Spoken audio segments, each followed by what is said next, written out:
कि जो जो दाग धब्बे लगाए गए हैं वो पिताजी बिल्कुल भी नहीं करते। जो बच्चियां होती है जिसके माँ बाप छोड़ दिए जाते हैं वो यहाँ पढ़ाए जाते हैं, पिताजियों के नाम से जाने जाते हैं।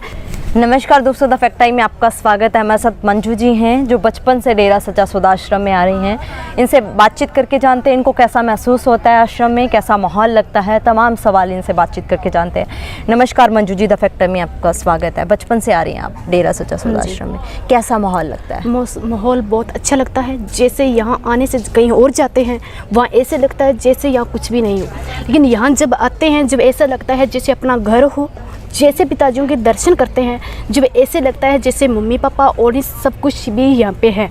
यहाँ पे चाहे महीना रह के जाएँ, चाहे 5 मिनट हो चाहे 10 मिनट हो, यहाँ ऐसा माहौल बहुत अच्छा लगता है। शायद यहाँ से कहीं भी जाएं वहाँ कभी भी नहीं हो सकता। सुरक्षित महसूस करते हो अपने आप? हाँ जी। मतलब बीइंग गर्ल कभी ऐसा महसूस किया हो जैसा मीडिया में दिखाया जा रहा था? नहीं, ऐसा हमने कभी नहीं किया। बहुत पहले से जब पिताजियों की तरफ बहुत उंगली उठाई जा रही थी, जब हम यहाँ आए हुए थे, जब बहुत माहौल गंदा बहुत कुछ कह रहे थे, जब हम यहाँ आए थे, जब लोग हमें बहुत कुछ कहते थे, हमें ये कहते थे आप क्यों डेरे में जाते हो, क्यों जाते हो। इसलिए हमने कहा हमारे लिए वो सब कुछ है, जिस गुरु को बनाया वो हमारे लिए सब कुछ है। जो जिनकी जीना सिखाता है, जिससे सबसे बोलना सिखाता है, वो हमारे लिए हमें बहुत अच्छा लगता है। जैसे हमारे पापा ही क्यों ना हो, जैसे वो बोलते हैं दिल में ऐसे लगता है जैसे अपनी फैमिली क्यों ना हो। इसलिए हमें बहुत अच्छा लगता है। लोग हमें बहुत ताने देते हैं जैसे भी डेरे में ऐसे कुछ नहीं है, पिताजी अभी है भी नहीं तो आप क्यों जाते हो। हमें ऐसा लगता है पिताजी वहीं पे है, हमें कभी ऐसा नहीं महसूस हुआ भी हाँ नहीं है। हम जब भी पिताजी की तस्वीर देखते हैं हमें ये लगता है डेरे सच्चे सौदे में इस जैसा कहीं भी चले जाएँ, इस जैसा कहीं भी नहीं मिल सकता। पिताजी जब यहाँ होते हैं, जब हमें ऐसे लगता है जैसे पिताजियों के दर्शन करना शायद किस्मत को मिलता है, रे को नहीं मिलता। पिताजियों के पास जाते हैं, दर्शन करते हैं, पिताजी जब भी बातें करते हैं ऐसे लगता है बहुत अच्छा लगता है। यहाँ से तो जाने का मन ही नहीं करता हमारा। और दूसरी बात ये कि लोग हमें ताने देते हैं, हम उसकी चीज़ की गौर नहीं करते, क्योंकि हमें चाहे कुछ भी कहे, पिताजी पापा ने ये किया हुआ है कि लोग कुछ भी कहे, जिस गुरु को अपनाया उसको सच्ची राह पे चल के दिखाना चाहिए। तो हमने क्या दिखाते हैं, सिखाते क्या हैं? हमें ये सिखाते हैं, सच्चे राह पे ये सिखाते हैं कि जैसे कोई बच्चा हो उसको गर्भ में होते ही बच्चों को मार दिया जाता है, उस चीज़ के ध्यान देना चाहिए। भी बच्चा अगर खुद का है, अगर तुम्हें इस तरह मारे तो तुम्हें कैसे लगता है। छोटा सा बच्चा होता है, उसको गर्भ में जिसने जन्म ही ना लिया हो उससे पहले स्पाई करा लेते हैं। पिताजी पापा ने हमें ये सिखाया, ये काम करना बहुत गलत होता है। एक कहीं भी जाए तो सीधे जाना चाहिए। जैसे हम कहीं भी जाएँ तो कोई भी लड़का हो उनसे काम सर हो तो बोलो वरना मत बोलो, भाई लगता हो तो बोलना चाहिए वरना किसी से नहीं बात करनी चाहिए।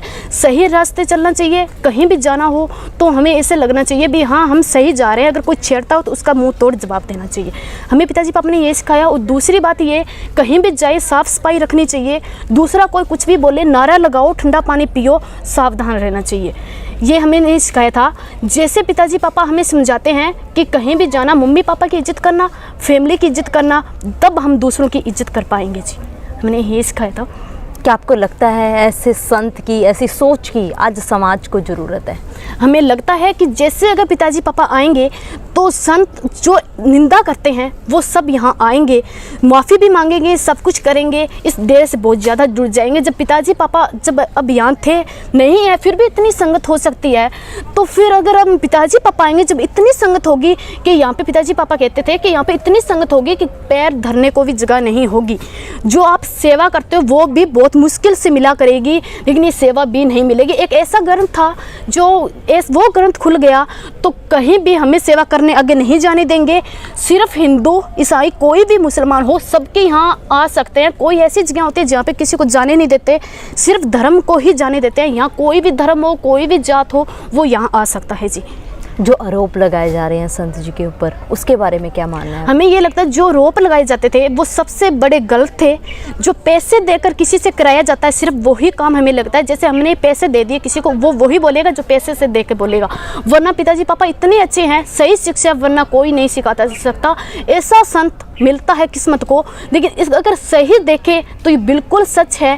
पिताजी पापा ने पहले ही कहा था कि अगर डेरे सच्चे सौदे पे दाग बहुत लगेंगे, लेकिन उस चीज़ की परवाह बिना करे बगैर उनके अगर ये सोचो कि पिताजी सब कुछ है, अगर पिताजियों की तरफ जुड़े हैं तो उनके साथ भी चलना पड़ता है, बहुत कुछ करना पड़ता है। क्या मांग करोगे आप सरकार से? हम ये मांग करते हैं कि जो भी पिताजी हैं बाहर निकाला जाए, जो लोग दाग लगाते हैं, धब्बे लगाते हैं, उन्हें मिटाया जाए, जो भी है। लेकिन पिताजी पापा ऐसे बिल्कुल भी नहीं है कि जो दाग धब्बे लगाए गए हैं वो पिताजी बिल्कुल भी नहीं करते। जो बच्चियां होती है जिसके माँ बाप छोड़ दिए जाते हैं, वो यहाँ पढ़ाए जाते हैं, पिताजियों के नाम से जाने जाते हैं, वो सब कुछ होता है। लेकिन वो समझने के लिए आंखें चाहिए है, दिमाग सही होना चाहिए भी। अगर हमने डेरे सच्चे सौदे पे अगर दाग लगाते हैं, पहले खुद को देखना चाहिए भी हम खुद साफ हैं या नहीं। बहुत बहुत धन्यवाद मैम हमारे साथ अपने विचार साझा करने के लिए, अपना एक्सपीरियंस रखने के लिए। दोस्तों, ये है वो फैक्ट जो आपने सूत्रों के हवाले से नहीं देखे होंगे। लगातार जो लड़कियां बचपन से डेरा सच्चा सौदा आश्रम में आ रही हैं, वो चीख चीख कर कह रही हैं कि सेंट डॉक्टर गुरमीत राम रहीम सिंह जी इंसा ही एक ऐसे संत हैं जिन्होंने समाज से भ्रूण हत्या को रोका। जो सफाई के नाम पर हम देखते हैं छोटी छोटी बेटियों का कत्ल करवा दिया जाता है, उस कत्ल करवाने को रोकने के लिए सेंट डॉक्टर गुरमीत राम रहीम सिंह जी इंसा ने करोड़ों लोगों को प्रेरणा दी। आज करोड़ों लोग इस कार्य को नहीं करते। किस तरीके से बेटियों को समाज में रहने का तरीका, किस तरीके से बेटियों को, जिनको अनाथ बोला जाता है, जिनको रोडों पर फेंक दिया जाता है पैदा होते ही, उनको संत डॉक्टर गुरमीत राम रहीम सिंह जी इंसा ने अपनाया और अपना माता पिता का नाम दिया। ऐसे संत के बारे में इन लोगों का कहना है कि झूठे आरोप लगाए गए। जो संत समाज को बदलने चले हैं, जो संत समाज में सुधारने के लिए काम कर रहे हैं, जो संत बेटियों के लिए सबसे ज़्यादा काम कर रहे हैं, उस संत को बदनाम करने की साजिश की जा रही है। ये लगातार जनता बोल रही है। आप लोग भी सोचिए, आपकी क्या राय है, जरूर डालिएगा कमेंट बॉक्स में। इन फैक्ट्स के लिए देखते रहिए सच्ची बातें फैक्ट्स के साथ द फैक्ट टाइम में। बहुत बहुत धन्यवाद।